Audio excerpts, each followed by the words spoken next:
Genèse, chapitre 32. Laban se leva de bon matin, embrassa ses petits-enfants et ses filles et les bénit, puis il partit pour retourner chez lui. Jacob poursuivit son chemin et des anges de Dieu vinrent à sa rencontre. À leur vue, Jacob dit, « C'est le camp de Dieu », et il appela cet endroit Mahanaïm. Jacob envoya devant lui des messagers à son frère Ésaü dans le pays de Séhir, dans le territoire d'Édom. Il leur donna cet ordre, « Vous transmettrez ce message à mon seigneur Ésaü. Voici ce que dit ton serviteur Jacob. J'ai séjourné chez Laban et j'y suis resté jusqu'à maintenant. J'ai des bœufs, des ânes, des brebis, des serviteurs et des servantes, et j'envoie des messagers te l'annoncer, mon seigneur, pour trouver grâce à tes yeux. » Les messagers revinrent vers Jacob en disant, « Nous sommes allés trouver ton frère Ésaü. Il marche à ta rencontre avec 400 hommes. » Jacob fut très effrayé et saisi d'angoisse. Il partagea en 2 camps ceux qui étaient avec lui, les brebis, les bœufs et les chameaux. Il se disait, si Ésaü attaque l'un des camps et le bat, le camp qui restera pourra se sauver.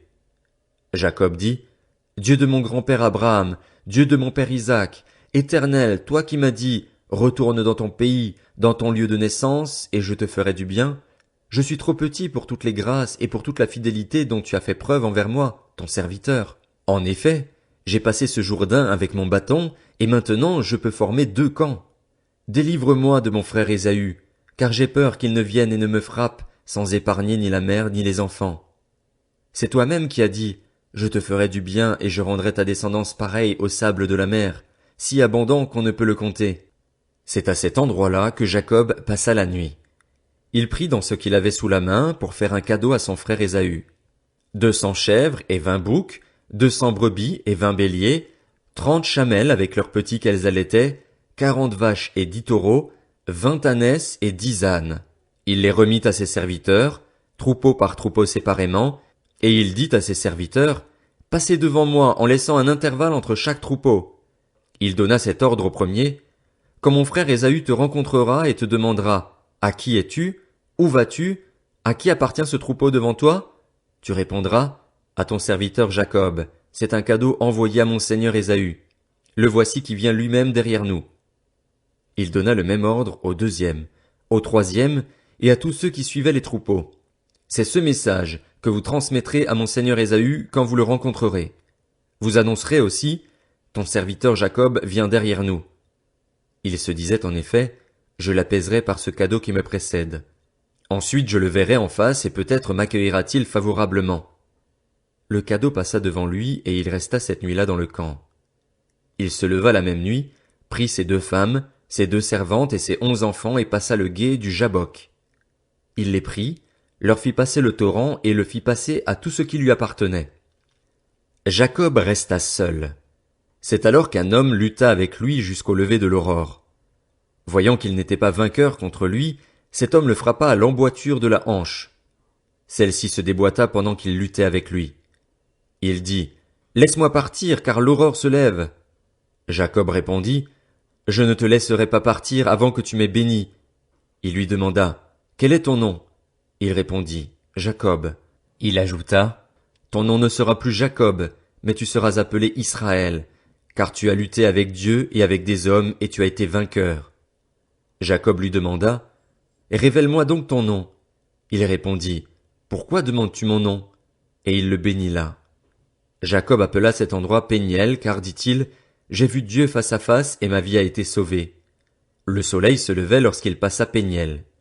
Il boitait de la hanche.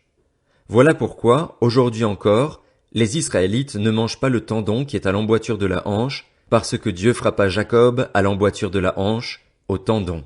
Genèse, chapitre 33. Jacob leva les yeux et regarda. Il constata qu'Ésaü arrivait avec 400 hommes. Il répartit les enfants entre Léa, Rachel et les 2 servantes. Il plaça en tête les servantes avec leurs enfants, puis Léa avec ses enfants, enfin Rachel avec Joseph. Lui-même passa devant eux et il se prosterna à terre 7 fois, jusqu'à ce qu'il soit près de son frère. Ésaü courut à sa rencontre, l'étreignit, se jeta à son cou et l'embrassa, et ils pleurèrent. Ésaü leva les yeux, vit les femmes et les enfants et demanda, « Qui sont ceux-là pour toi ?» Jacob répondit, Ce sont les enfants que Dieu a accordés à ton serviteur. » Les servantes s'approchèrent, elles et leurs enfants, et se prosternèrent. Léa et ses enfants s'approchèrent aussi et se prosternèrent. Ensuite, Joseph et Rachel s'approchèrent et se prosternèrent.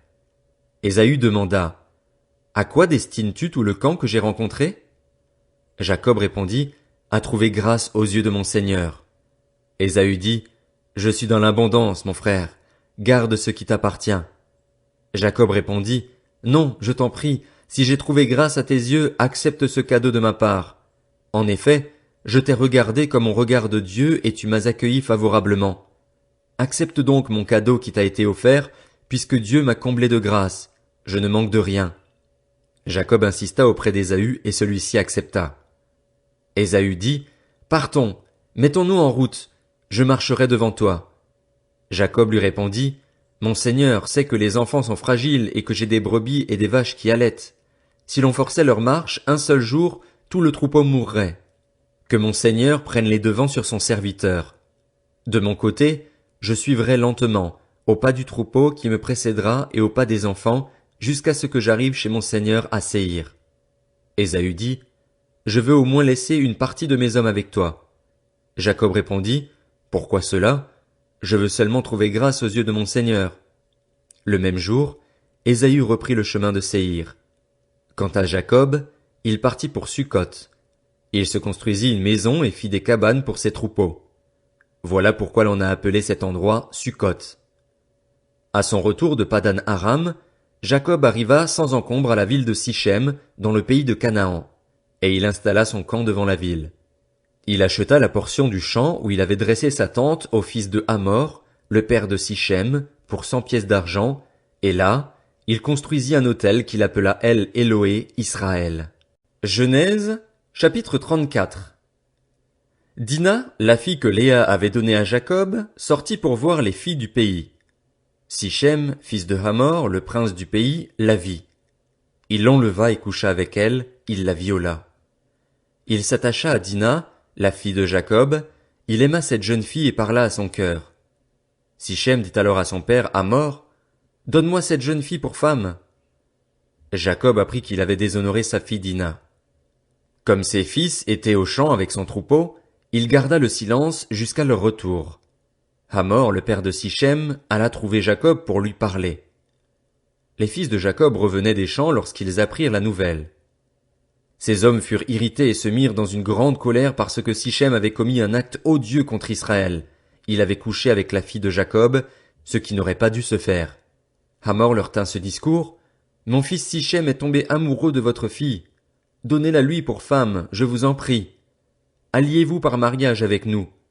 Vous nous donnerez vos filles et vous prendrez les nôtres pour vous. Vous habiterez avec nous et le pays sera à votre disposition. Restez pour y faire du commerce et y acquérir des propriétés. » Sichem dit au père et aux frères de Dina, « Si seulement je trouve grâce à vos yeux, je donnerai ce que vous me direz. Réclamez-moi une forte dot et beaucoup de cadeaux, et je donnerai ce que vous me direz, mais accordez-moi la jeune fille pour femme. » Les fils de Jacob répondirent en parlant avec ruse à Sichem et à son père Hamor, parce que Sichem avait déshonoré leur sœur Dina. Ils leur dirent, « Donner notre sœur à un homme incirconcis, c'est quelque chose que nous ne pouvons pas faire, ce serait une honte pour nous. Nous ne donnerons notre accord qu'à la condition que vous deveniez pareil à nous et que tout homme parmi vous soit circoncis. Alors nous vous donnerons nos filles, et nous prendrons les vôtres pour nous, nous habiterons avec vous, et nous formerons un seul peuple. En revanche, si vous ne voulez pas nous écouter et vous faire circoncire, nous prendrons notre fille et partirons. » Hamor et son fils Sichem approuvèrent ces paroles. Le jeune homme ne tarda pas à faire ce qui avait été dit, car il aimait la fille de Jacob. Il était estimé de tous chez son père. Hamor et son fils Sichem se rendirent à la porte de leur ville et dirent à leurs concitoyens, « Ces hommes ont des intentions paisibles envers nous, qu'ils restent dans le pays et qu'ils y fassent du commerce. Le pays est assez vaste pour eux. Nous prendrons leurs filles pour femmes et nous leur donnerons nos filles. Cependant, ces hommes ne seront d'accord d'habiter avec nous pour former un seul peuple qu'à la condition que tout homme parmi nous soit circoncis, tout comme ils sont eux-mêmes circoncis. Leurs troupeaux, leurs biens et tout leur bétail ne nous appartiendront-ils pas? Acceptons seulement leurs conditions pour qu'ils restent avec nous. » Tous ceux qui étaient venus à la porte de la ville écoutèrent Hamor et son fils Sichem. Tous les hommes se firent circoncire, tous ceux qui étaient venus à la porte de la ville.